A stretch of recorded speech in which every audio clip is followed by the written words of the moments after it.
This is Paul Turner, the Immigration Barrister to Imperium Chambers.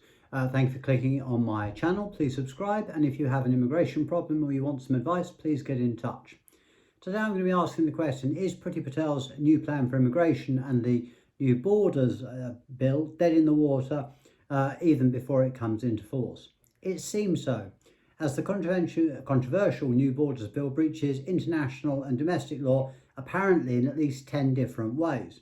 So concluded a report from a team of leading barristers who were commissioned to look into and study the new borders bill. The barristers concerned have concluded, following a very detailed examination of the bill, that it will in fact be unlawful. After a detailed consideration, it was concluded in the words from the head of Freedom from Torture as being the biggest legal assault on international refugee law ever seen in the United Kingdom. The principle at the heart of the bill is the penalisation, both criminally and administratively, of those who arrive by irregular means in the United Kingdom to claim asylum, and the bill seeks to reverse a number of important decisions of the UK courts, including at the House of Lords and Court of Appeal level, given over the last 20 years. One thing is definitely certain: if the bill passes Parliament, that it will likely face numerous challenges in the courts, challenges that on their face appear to be to have good prospects of succeeding. This will be yet another blow for Priti Patel, who faces challenges at present, not only generally in the public as to her approach, but from within the Conservative Party itself. Between those who want to allow asylum seekers the right to work, supporters of this policy being Dominic Raab and Kwasi Kwarteng, who are no doubt disturbed by the continued job shortages caused by the restriction on migration and the empty supermarket shelves, particularly in the run-up to Christmas. We've already seen the trouble that we've had with petrol stations. The stated objectives of the bill are to make the asylum system fairer, we've heard that before, deter illegal entry to the UK, and remove people with no right to be in the country. Nothing new in what's being said there. It also means that anyone arriving in the UK by an illegal route, such as a small boat across the Channel, could have their claim ruled as inadmissible, receive a jail sentence of up to 4 years, have no recourse to public funds, and could have family members barred from joining them in the UK. This seems not only to me, but to the report and the writers of the report, to be a breach of the United Kingdom's obligations under the Refugee Convention, as well as Articles 2, 3 and 8 of the European Convention on Human Rights. In effect, the government plans to create a two-tier asylum system. In my view, that's laughable, given that Priti Patel admits that the one-tier system is broken. But it does mean that those arriving by irregular means, such as boats, will be granted fewer rights, which would be plainly inconsistent with the Refugee Convention and the European Convention on Human Rights itself.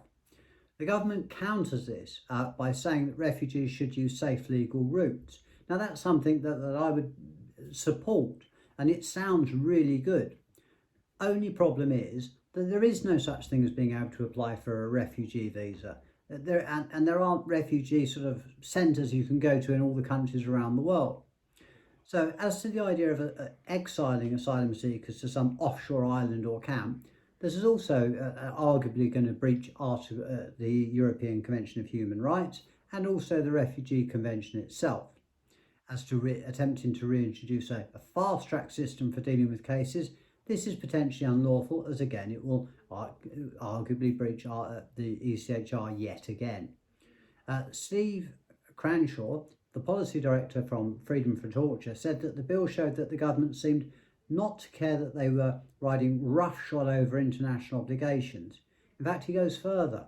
He says, the opposition to the government's latest attempt at cruel lawlessness is growing. Torture survivors and hundreds of groups across the country have come together in a bigger national coalition than we have ever seen before.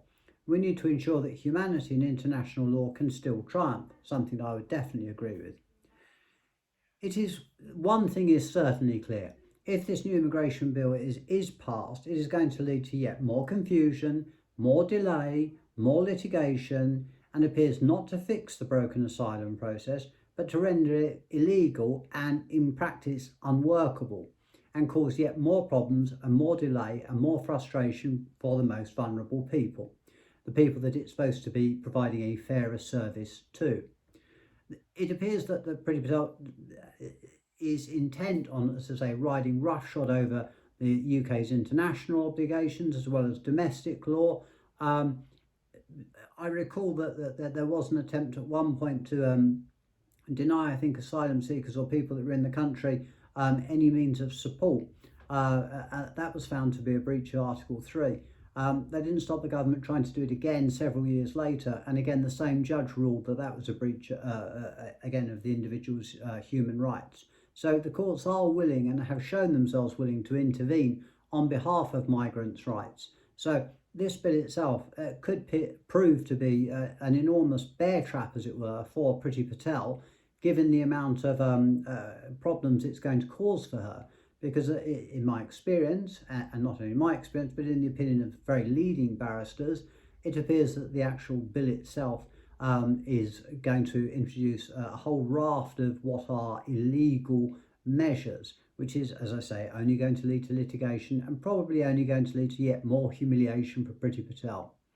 It seems to me the only sensible way forward is to find a proper Secretary of State for the Home Department that understands and is humane, and put in a new, humane and fair service.